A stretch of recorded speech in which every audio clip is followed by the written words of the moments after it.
कैसे हो विद्यार्थियों? नमस्कार। देखो विद्यार्थियों, हमने पिछली बार गत प्रकरण में हमने संधि शुरू की और संधि का हमने जो शुरुआती भाग है, जैसे संधि शब्द की उत्पत्ति है, संधि की परिभाषा है, संधि के प्रकार है, इनके बारे में हमने बातचीत की। और उस दौरान हमने केवल 9वीं से 10वीं तक का जिक्र किया था। तो प्रिय विद्यार्थियों, मैं आपको बता देता हूं, ये जो संधि प्रकरण है ये षष्ठी से शुरू हो जाता है, जो कि 10वीं तक चलता है। वैसे 11वीं और 12वीं भी होती है, लेकिन चूंकि हमारे यहाँ ज्यादा संस्कृत का स्कोप नहीं है, इसलिए हम इसको 10वीं तक ही लेते हैं। तो प्रिय विद्यार्थियों, ये जो हम प्रकरण पढ़ रहे हैं संधि का, ये प्रकरण आपके षष्ठी क्लास से शुरू होकर के 10वीं तक का होता है। तो आप अपने छोटे भाई बहनों को भी अपने साथ बिठाओ, उनको भी संधि के बारे में बताओ, ताकि उनके भी काम आए, उनको भी ये चीज पढ़ने नहीं पड़े। तो आज हम अपनी संधि का पहला जो भाग है, पहला प्रकार है दीर्घ स्वर संधि, उसके बारे में बात करेंगे कि दीर्घ स्वर संधि में क्या क्या आता है, क्या होता है, क्या इसकी मतलब नियमों में क्या है, इसके दीर्घ संधि की पहचान हम कैसे करेंगे, ये सारी चीजें हम आज देखेंगे। तो अभी पिछली परिभाषा में या संधि के प्रकारों में हमने देखा कि दीर्घ स्वर संधि का जो सूत्र होता है वो होता है अकह सवर्ण दीर्घ है। अकह क्या है? पिछली बार हमने इसके बारे में जिक्र किया था, विस्तार से चर्चा की। अकह है प्रत्याह है और ये चतुर्दश मैसन सूत्रों से बना है। अब अकह में कौन कौन से स्वर आते हैं या इनमें हम किन किन स्वरों को शामिल करेंगे, वो पिछली बार भी हमने पढ़ा और इस बार भी मैंने यहाँ लिख दिया है, ध्यान से देखो। अकह में हम ए, ई, उ, री और ली, इन 5 स्वरों को शामिल करते हैं। अब 5 स्वर, संस्कृत में 5 स्वर ह्रस्व स्वर कहलाते हैं। ह्रस्व स्वर यानी छोटे स्वर, और ये जो नीचे मैंने लिखे हैं ये इनके दीर्घ है, यानी इनसे बड़े हैं। जैसे ए का दीर्घ होता है आ, छोटी ई का दीर्घ होता है बड़ी ई, छोटा उ का दीर्घ होता है बड़ा उ, छोटा री का दीर्घ होता है बड़ा री, और री का कोई दीर्घ नहीं होता है, इसलिए इस स्वर को हम इस संधि में नहीं लेंगे। हालांकि ये 5 ह्रस्व स्वर है जो मैंने ऊपर लिखे हैं, इनको गिना जाएगा ह्रस्व स्वर में। अब हम दीर्घ स्वर संधि पढ़ रहे हैं, तो दीर्घ स्वर संधि में हमेशा क्या बनता है? हमेशा दीर्घ ही बनता है। तो इसका दीर्घ नहीं होता है, इसलिए इसको शामिल नहीं करेंगे। ये चीजें हम कक्षा में भी पढ़ चुके हैं, समझ चुके हैं, एक बार नहीं 3-3 4-4 बार हमने पढ़ी ये चीजें, तो आपके इनमें समझने में ज्यादा कोई दिक्कत नहीं होगी। तो अकह में शामिल हो गए 5 स्वर, जिनमें से हमने एक को हटा दिया, ली को, और पीछे बचे 4। तो अपने 4 स्वरों की अपनी जिस परिभाषा में 4 को शामिल करेंगे। यदि अ, ई, उ और री के बाद कोई भी सम्मान स्वर आए, सम्मान स्वर का मतलब समझते हो ना? सम्मान का मतलब ये होता है कि ए के बाद ए होता है या ए के बाद आ होता है, इन दोनों के अलावा कोई तीसरा स्वर नहीं होना चाहिए। उसी प्रकार ई के बाद बड़ा ई होता है या छोटा ई भी हो सकता है। उसी प्रकार उ के बाद बड़ा उ हो सकता है, छोटा उ हो सकता है। री के बाद बड़ा री हो सकता है, छोटा री भी हो सकता है। तो वो उसका क्या बन जाता है? तो वह उसका दीर्घ बन जाता है, जैसे कि अपनी इस संधि का नाम है दीर्घ स्वर संधि। नाम से स्पष्ट होता है कि इसमें दीर्घ बनेगा, लेकिन दीर्घ बनेगा किसका? दीर्घ बनेगा ए का, दीर्घ बनेगा ई का, दीर्घ बनेगा उ का, और दीर्घ बनेगा री का। तो यहां तक आपको इसका नियम या परिभाषा समझ में आ गई। चलो अब देखो इसका इनके कुछ नियम भी होते हैं। नियम जैसे मैंने यहां लिखे हैं कि मान लो ए है किसी भी शब्द का अंतिम वर्ण या किसी भी शब्द का अंतिम स्वर क्या होना चाहिए, ए, और उसके बाद भी ए आ गया, तो हमें देखते ही पहचान कर लेनी है कि ए प्लस ए आया है। प्लस को मैं धन भी बोलता हूं, तो आप भी इसका उच्चारण धन से कर सकते हो, ए धन ए। तो ए प्लस ए का क्या बन जाएगा, आ बनेगा। ये हम आ का नियम पढ़ रहे हैं, यानी मैंने आपको कहा कि हम इसमें 4 स्वर शामिल करते हैं, ए, ई, उ और री।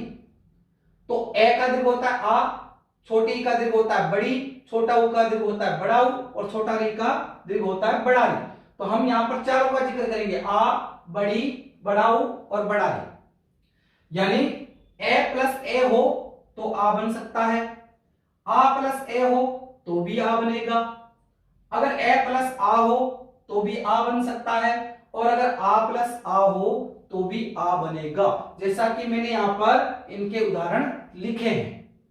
नीचे जब हम उदाहरण के बारे में पढ़ेंगे तब इसमें हम ये सारी चीजें देखेंगे कि कहां ए आया और कहां आ आया, कहां ए आया कहां आ आया।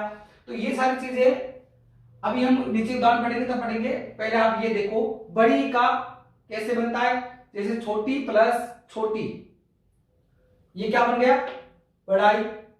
उसी प्रकार बड़ाई प्लस छोटी, तो इसका क्या बन गया, बड़ी बनेगा। उसी प्रकार छोटी प्लस बड़ी, बड़ी बन गया। उसी प्रकार बड़ी ई प्लस बड़ी ई, बड़ी ई बन गया। अब उसी तरह हम बड़ा ऊ की देखते हैं, तो छोटा ऊ प्लस छोटा ऊ मिलकर बना बड़ा ऊ दीर्घ। उसी प्रकार बड़ा ऊ प्लस छोटा ऊ बड़ा ऊ। उसी प्रकार छोटा ऊ प्लस बड़ा ऊ बड़ा ऊ। उसी प्रकार बड़ा ऊ प्लस बड़ा ऊ बड़ा ऊ बनता है, यानी हमेशा दीर्घ बनता है। तो री, अब हम बात करते हैं बड़े री की। देखो छोटे री और बड़े री में लिखने में थोड़ा अंतर है, कक्षा में हम इसके बारे में पढ़ चुके हैं। यह है छोटा री, एक बार घुमाओ। उसी प्रकार अगर बड़ा री लिखना है तो हमें इसको एक बार नहीं 2 बार घुमाना पड़ेगा, ऐसे। तो यहां पर छोटी री प्लस छोटी री बड़ी री बनेगा, और यहां पर बड़ी री प्लस छोटी री भी बड़ी री बनेगी। उसी प्रकार छोटी री प्लस बड़ी री और बड़ी री प्लस बड़ी री बड़ी री, यानी दीर्घ। अब देखो हमने जितनी बार देखा उन सब के क्या बन रहे हैं, यहां पर दीर्घ बन रहे हैं।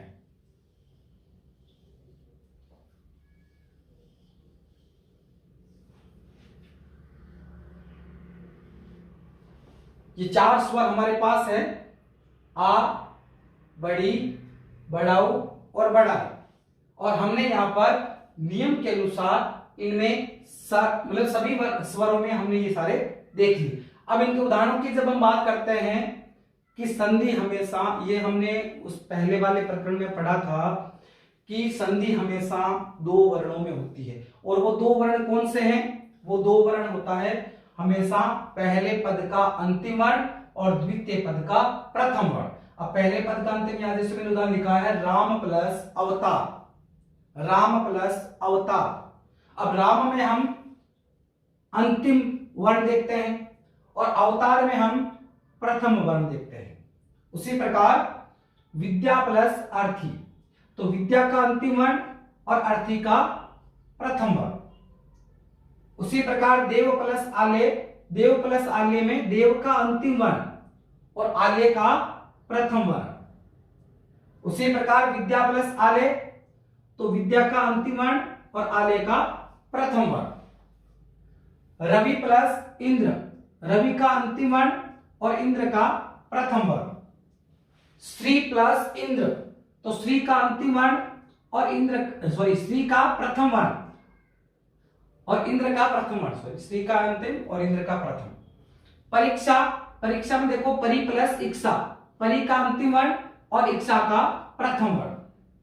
उसी प्रकार श्री प्लस ईश, श्री का अंतिम और ईश का प्रथम। भानु प्लस उदय, भानु का अंतिम और उदय का प्रथम। वधु प्लस उत्सव, वधु का अंतिम और उत्सव का प्रथम। पितृ, देखो यहाँ पर थोड़ी जगह कम थी इसलिए मैंने यहाँ पर सीधा री के उदाहरण शुरू कर दी। अब हम इन दोनों में दो उदाहरण देखेंगे। तो पितृ का अंतिम वर्ण री और ऋणम का प्रथम वर्ण भी री है, और होत्री का अंतिम वर्ण री और निकार का प्रथम वर्ण भी री है। तो अब हम इनके बारे में बात करेंगे कि राम का जो अंतिम वर्ण था वो में क्या मिला हुआ है, ए, और आगे अवतार का जो प्रथम वर्ण है वो भी क्या है, वो भी ए है। तो ए प्लस ए, जब हम नियमों देखेंगे तो नियम में ए प्लस ए का हमेशा क्या बनता है, आ बनता है। तो यहां पर हमने रामावतार जब बनाया तब रामा आ बन गया। उसी प्रकार विद्या का अंतिम वर्ण आ है और अर्थी का प्रथम वर्ण ए है। तो यहां पर आ प्लस ए का एग्जाम्पल हमने लिखा, आ प्लस ए तो आ ही बना। तो यहां पर विद्यार्थी ध्या, विद्या, देखो यहां ध्या लिखने के तरीके हैं, प्लस ये विद्यार्थी, विद्यार्थी बोलते हैं, ठीक है। तो विद्या प्लस आले, तो द्या में क्या मिला हुआ है, आ मिला हुआ है, दे प्लस ये प्लस आ, और इसको जोड़ करके हमने द्या बनाया, द्या, विद्यार्थी, विद्यालय, विद्या, इस प्रकार शब्द बोलते हैं। तो रवि प्लस इंद्र में रवि का अंतिम वर्ण था वो ई छोटी था और इंद्र का भी छोटी। उसी प्रकार श्री, श्री का देखो यहां बड़ी है और इंद्र का छोटी है। उसी प्रकार परी, परी में अंतिम वर्ण ई है और इक्षा का प्रथम वर्ण बड़ी है। उसी प्रकार श्री का अंतिम वर्ण बड़ी है और ईश का प्रथम वर्ण भी बड़ी है। तो अब देखो रवि प्लस इंद्र का हमने बढ़ा दिया है बड़ी। उसी प्रकार श्री प्लस इंद्र, श्री प्लस इंद्र, बड़ी प्लस छोटी, तो इसका भी बन जाएगा बड़ी। तो परी प्लस इक्षा, छोटी प्लस बड़ी, तो यहां पर भी बन जाएगा बड़ी। उसी प्रकार श्री प्लस ईश, तो दोनों बड़ी है इसलिए भी यहां पर हम बड़ी बना देते हैं। तो यहां पर दीर्घ स्वर संधि हमेशा 4 स्वर कहां मिलेंगे, ए, ई, उ, री, और इनका भी हम दीर्घ बनाते हैं और किसी का नहीं बनाएंगे, री का दीर्घ नहीं, इसलिए री को हम नहीं मानेंगे। आ, बड़ी, बढ़ाऊ, बढ़ाई, और भी आपके उदाहरण बहुत सारे हैं पुस्तक में। जब हम पाठ पढ़ते हैं, जब हम अध्ययन करते हैं किताब में से, तो उसमें बहुत सारे एग्जाम्पल आते हैं। मैं बीच बीच में आपको पूछता भी हूं कि इसमें कौन सी संधि हुई। तो आपको कोई भी उदाहरण देखो तो सबसे पहले उसमें आपको संधि विच्छेद करना आना चाहिए। जब तक आपको संधि विच्छेद नहीं आएगा तब तक आप इनमें इनकी पहचान नहीं कर पाओगे कि इसमें कौन सी संधि हो रही है, इसमें कौन सी संधि का नियम लग रहा है। संधि में नियम काम आते हैं, और नियम कब हमें समझ में आएंगे, जब हम इनके सूत्र वो हमें इनको याद रहेंगे। जैसे अकय सवर्ण दीर्घ, अब अकय में क्या शामिल किया हमने, ये 5 स्वर शामिल किए। 5 स्वरों में भी हमने एक हटा दिया दीर्घ को, 4 बाकी रहे। अब 4 स्वर हमने आपके सामने लिख दिए, ए, ई, उ, री। अब इनका क्या बनता है, दीर्घ बनता है। दीर्घ भी मैंने नियमों के अकॉर्डिंग आपको समझाए। तो ये तो बात हुई दीर्घ स्वर संधि की। लेकिन उससे पहले एक बात और बता देता हूं, ज्यादातर इनमें काम आते हैं। जैसे हमारे संस्कृत में कुछ शब्द है, जैसे एक इंद्र है और एक ईश है। इंद्र का ई हमेशा छोटा होता है। जब भी आप चाहे हिंदी में प्रयोग में ले, चाहे आप संस्कृत में प्रयोग में ले, तो इंद्र को हमेशा ई छोटा लिखते हैं। उसी प्रकार जो ईश शब्द है, ईश का ई जो होता है वो हमेशा बड़ा होता है। तो यही बातें आपको ध्यान में रखनी होगी, और ध्यान में रखते हुए आपको इन सब संधि हम अध्ययन कर रहे हैं, संधियों को पढ़ रहे हैं, इन संधियों को हमें घर पे आराम से पढ़ना भी है, समझना भी है, इनके नियमों को समझना है। इनके उदाहरण तो देखो कम ही है, लेकिन आपकी किताब में और ज्यादा मिल जाएंगे। जब आप बार बार इनके उदाहरणों को अध्ययन करोगे ना, तब आपको ये संधि का नियम आसानी से समझ में आएगा। तो कहते हैं कि विद्या अनभ्यास से विषम, कि जब तक हम विद्या को पढ़ते रहेंगे, जब तक हम अध्ययन करते रहेंगे, तब तक तो हमारे लिए वो अमृत का काम करती है। लेकिन जब हम पढ़ना छोड़ देते हैं, जब हम अध्ययन करना छोड़ देते हैं, तो वही विद्या हमारे लिए विष बन जाती है, जहर बन जाती है। तो बच्चों, हमें इस लॉकडाउन में घर पे बैठ के कम से कम 4-5 घंटे का अध्ययन करना जारी रखना है, क्योंकि जब तक अध्ययन करते रहेंगे ना, तब तक ये चीजें हमारे दिमाग में से नहीं निकलेगी। और जैसे हम छोड़ देते हैं 15-20 दिनों के लिए, वही चीजें हमारे दिमाग से वापस निकल जाती है। हमें जो आसान नियम है वो भी समझ में नहीं आते हैं। अब दीर्घ स्वर संधि सबसे आसान होती है, सबसे पहली संधि है। हिंदी में भी हम पढ़ते हैं इनको, संस्कृत में भी पढ़ते हैं, तो ये चीजें आपको ध्यान में रखनी है। अब हम आगे जो दूसरी संधि देखेंगे वो है गुण स्वर संधि। अपनी दूसरी संधि है गुण स्वर संधि, और इसका सूत्र होता है अदैंग गुणे। अदैंग गुणे का परिष्कृत रूप है आद गुण। अब ये परिष्कृत कैसे हुआ? जब हम इसका संधि विच्छेद करते हैं तो ये बनता है अत प्लस एंग, अत प्लस एंग। और क्लास में मैंने आपको लगभग सभी संधियों के बारे में जिक्र किया, और लगभग सभी संधियों में हमने पढ़ा कि जब पहले वर्ण का तृतीय वर्ण बनता है तब उस संधि को हम व्यंजन संधि की जसत्व संधि कहते हैं। तो यहां देखो अत प्लस एंग, तो तय का क्या बना? द, तीसरा वर्ण।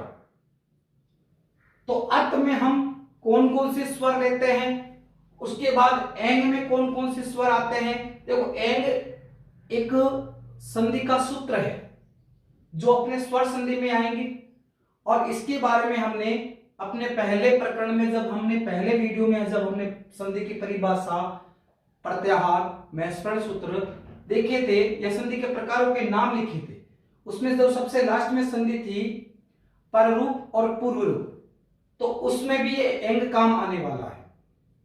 तो अत प्लस एंग मिलकर बना अदैंग, अर्थात अत में हम जो स्वर काम में लेते हैं वो ए प्लस आ है, यानी अत में ए और आ है, और एंग में हम जो स्वर काम में लेंगे वो ए और ओ है, ए और ओ। अब देखो, हमने शुरुआती चरण में जब हमने पढ़ा कि संस्कृत में 5 ह्रस्व स्वर है और 9 मूल स्वर होते हैं। तो 5 जो स्वर है ए, ई, उ, री और लृ, ये लगभग प्राय सभी संधियों में काम आएंगे, स्वर संधि की। इन पे ही संधियों का जो नियम है या संधियों की जो परिभाषा है या जो संधियों के जो प्रकार कह दो, उदाहरण कह दो, वो सारे इनसे ही निर्मित है, इनसे ही बने हुए हैं। हाँ, कहीं पर प्लस से आगे होगा, कहीं प्लस के बाद होगा। तो यहां हम संधि की परिभाषा देखते हैं गुण संधि की। अदैंग गुण है, इसका परिष्कृत रूप बन गया आद गुण, अर्थात यदि ए आ के बाद, ए आ कहां है? अत, यानी अत में ए और आ शामिल होते हैं। उसी प्रकार एक और लिख दिया हमने इत। अब इत में हम छोटी प्लस बड़ी ये ले सकते हैं, अत, इत, उत, रित, लृत। तो यहां संधि जो स्वर होते हैं ना, उन स्वरों से हम ये प्रत्याहार बना सकते हैं, स्वरों के प्रत्याहार।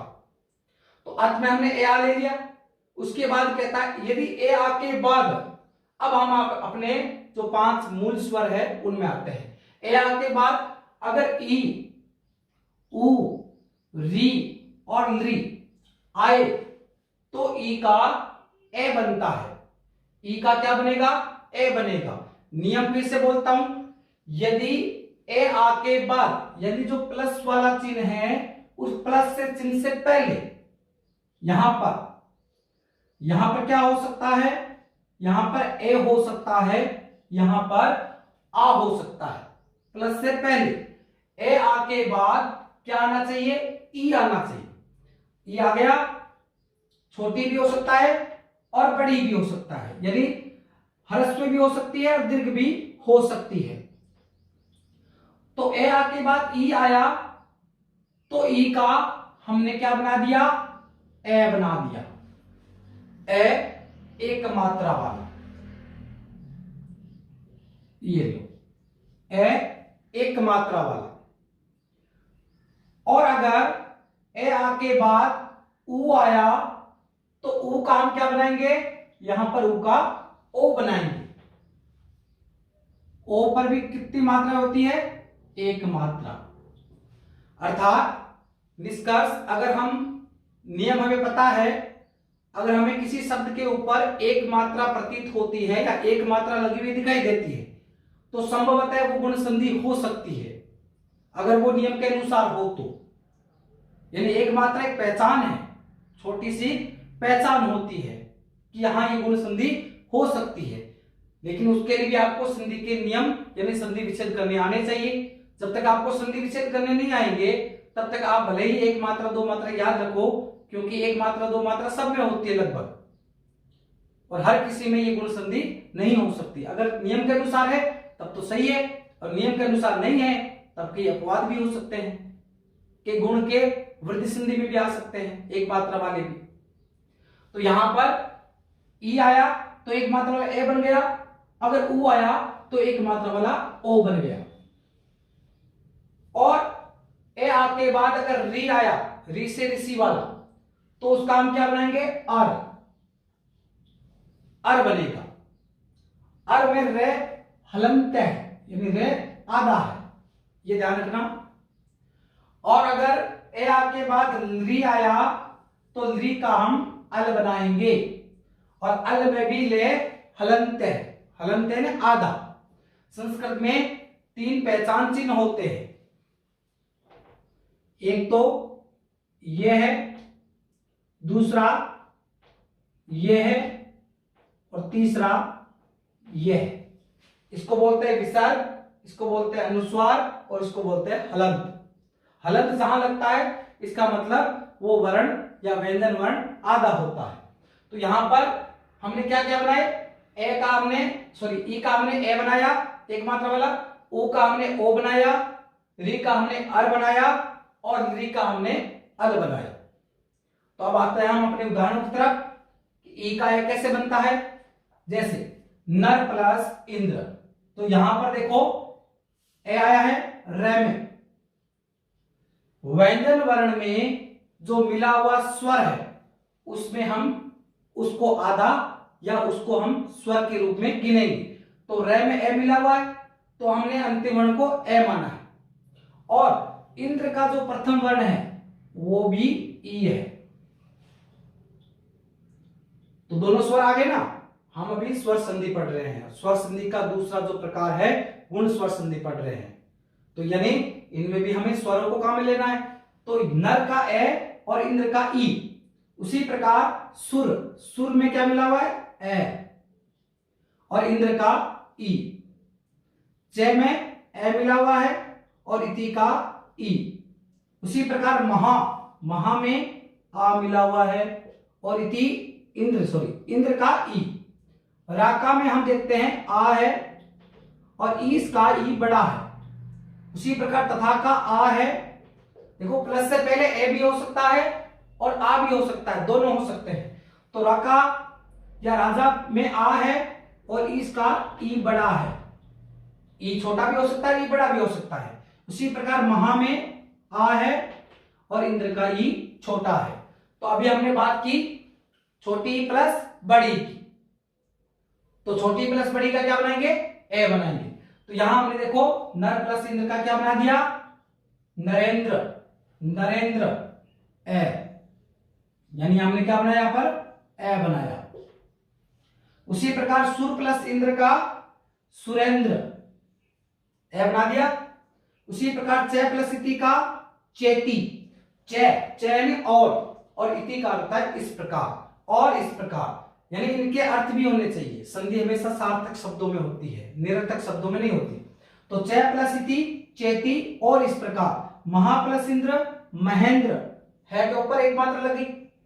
उसी प्रकार राका प्लस इसमें राकेश, तथा प्लस इति में तथेति, राजा प्लस ईस में राजेश। देखो इंद्र और ईस, मैंने पहले बताया दीर्घ संधि में इंद्र का ई छोटा होता है, इसका ई बड़ा होता है। उसी प्रकार महा प्लस इंद्र महेंद्र, यहां देखो है के ऊपर ए की मात्रा लगी हुई है। तो ये तो हमने ई का देखा, ई का हमने क्या बनाया, ए बनाया एक मात्रा वाला। ई छोटा भी हो सकता है, ई बड़ा भी हो सकता है। तो ई बड़ी छोटी छोटी छोटी बड़ी छोटी बड़ी छोटी। अब हम बात करते हैं ऊ का ओ, यानी ऊ का ओ कैसे बनता है, वो यहां पर भी वही नियम लागू है। यहां ऊ छोटा भी हो सकता है, यहां ऊ बड़ा भी हो सकता है। छोटा ऊ और यहां बड़ा ऊ, ये बड़ा ऊ। तो देखो पर प्लस उपकार, पर का अंतिम वर्ण होगा ए और उपकार का प्रथम वर्ण है उ। चंद्र का अंतिम वर्ण है ए और उदय का छोटा उ। एक का अंतिम वर्ण है एक ए और ऊन का बड़ा उ। उसी प्रकार महा में आ है और उदय का छोटा उ है। गणेश में ए है और उत्सव का ऊ है। गंगा में आ है और उर्मी का बड़ा ऊ है। गंगा में आ है और उद्गम का छोटा ऊ है। नील में ए है और उत्पलम में छोटा ऊ है। देखो गंगा प्लस उद्गम और गंगा प्लस उर्मी, उर्मी और उद्गम। देखो उर्मी का अर्थ होता है लहरें, यानी जो गंगा की लहरें या जो नदी समुद्र उनमें लहरें चलती है ना, उनको उर्मी कहते हैं। और उद्गम, उद्गम का अर्थ है जल। गंगा प्लस उद्गम गंगा का जल, गंगा प्लस उर्मी गंगा की लहरें। तो अब हम बात करते हैं पर प्लस उपकार परोपकार। ए प्लस उ मिलकर के क्या बनाया, ओ बनाया। ए प्लस उ मिलकर क्या बनाया, ओ बनाया, परो। उसी प्रकार चंद्र प्लस उदय चंद्रोदय। एक प्लस ऊने है, एक प्लस ऊने है। ज्यादातर ये जो शब्द है ये संख्यावाची में काम में लेते हैं। जैसे एकोन विंश, एकोन त्रिंशत्, एकोन चत्वारिंशत्, एकोने 50, एक नहीं, एकोने एक नहीं, अर्थात एक प्लस ऊने एकोन है। उसी प्रकार महा प्लस उदय का बना देंगे महोदय। महा प्लस उदय, हा में आ मिला हुआ है, ऊ का ऊ। महा में आ है और उदय का ऊ, तो नियम के अनुसार चल रहे हैं। ऊ के बाद क्या, मतलब ए आ के बाद ऊ आना चाहिए, तो ए आ के बाद ऊ आ गया, तो ऊ का हमने क्या बना दिया, ऊ का हमने ओ बना दिया, तो महोदय। उसी प्रकार गणेश प्लस उत्सव गणेशोत्सव। उसी प्रकार गंगा प्लस उर्मी गंगोर्मी। उसी प्रकार गंगा प्लस उद्गम गंगोदगम। उसी प्रकार नील प्लस उत्पलम, उत्पलम का अर्थ होता है कमल, नीला कमल। नील प्लस उत्पलम नीलोत्पलम, नीला कमल। उसी प्रकार ग्रीष्म प्लस ऋतु। अब हम री का अर्थ देखते हैं। भाई हमने देखा ई का ए बनता है, ऊ का ओ बनता है, अब री का क्या बनेगा, री का अर बनेगा। जैसे ग्रीष्म प्लस ऋतु, ग्रीष्म में ए है और ऋतु का री। उसी प्रकार वसंत प्लस ऋतु, वसंत में ए है और ऋतु का री है। उसी प्रकार महा प्लस ऋषि, महा का आ है और ऋषि का री है। उसी प्रकार राज प्लस ऋषि, राज का ए है और ऋषि का री है। तो अब देखो ए आ के बाद री आ गया, ए आ ए, यानी इनके बाद री आ रहा है, तो ग्रीष्म प्लस ऋतु का बन जाएगा ग्रीष्म ऋतु। अर की ध्वनि आनी चाहिए, री का क्या बनेगा अर, तो यहां पर अर की ध्वनि भी आनी चाहिए, ग्रीष्म ऋतु, ग्रीष्म ऋतु अर। उसी प्रकार वसंत प्लस ऋतु वसंत ऋतु, वसंत ऋतु अर की ध्वनि। महा प्लस ऋषि महर्षि, महा प्लस ऋषि महर्षि। उसी प्रकार राज प्लस ऋषि राजऋषि, राज ऋषि, राजऋषि। और ली का बनता है अल, ली का क्या बनेगा अल। इनमें भी ले आधा है, अर में रे आधा था, यानी हलंत है, हलन जुड़ा हुआ है। तो यहां पर देखते हैं तव प्लस लिका, तव में वह में क्या मिला हुआ है ए और लिकार का ली। उसी प्रकार मम में ए है, इनके उदाहरण थोड़े ही होते हैं इसलिए मैंने दो उदाहरण लिखे हैं। तो तव प्लस लिकार तव लकार, वह में क्या मिला हुआ है? ए, और आगे क्या आ गया? ली। तो क्या बना दिया? वह में ए मिला हुआ है और ले आगे आधा है, तो यहां हमने अल लिख दिया। उसी प्रकार मम प्लस लिकार ममलका, ममलका। तो ये आपके गुण स्वर संधि है। तो गुण स्वर संधि के सबसे पहले हमने परिभाषा देखी या सूत्र देखा, तो सूत्र था अधैंग गुण। अधैंग गुण किससे बना? अत प्लस एंग से। अत में ए आ शामिल होता है, एंग में ए ओ शामिल होते हैं, दो स्वर। अत का क्या बनेगा? एंग बनेगा। अत में ए आ है, यदि ए आ के बाद ई आया, उ आया, री आया और ली आया, इन चारों स्वरों में से कोई सा भी स्वर आता है तो ई का तो हम एक मात्रा वाला ए बनाते हैं, उ का हम ओ बनाते हैं, री का हम अर बनाते हैं और ली का अल बनाते हैं। अब देखो, प्राय मैं सभी कक्षाओं में ये बताता हूं कि जितने भी व्यक्तिवाचक नाम हैं, जितने भी व्यक्तिवाचक नाम हैं, चाहे नरेंद्र हो, चाहे सुरेंद्र हो, चाहे महेंद्र हो, चाहे राकेश हो, चाहे राजेश हो, चाहे कोई सा भी नाम हो, महेंद्र भी हो, दो बार लिख देकर महेंद्र, कोई नहीं, यानी कितने भी व्यक्तिवाचक नाम हो वो सारे के सारे किस संधि में शामिल किए जाते हैं? गुण स्वर संधि। बाकी अब हम अगले प्रकरण में वृद्धि संधि और यण संधि के बारे में पढ़ेंगे।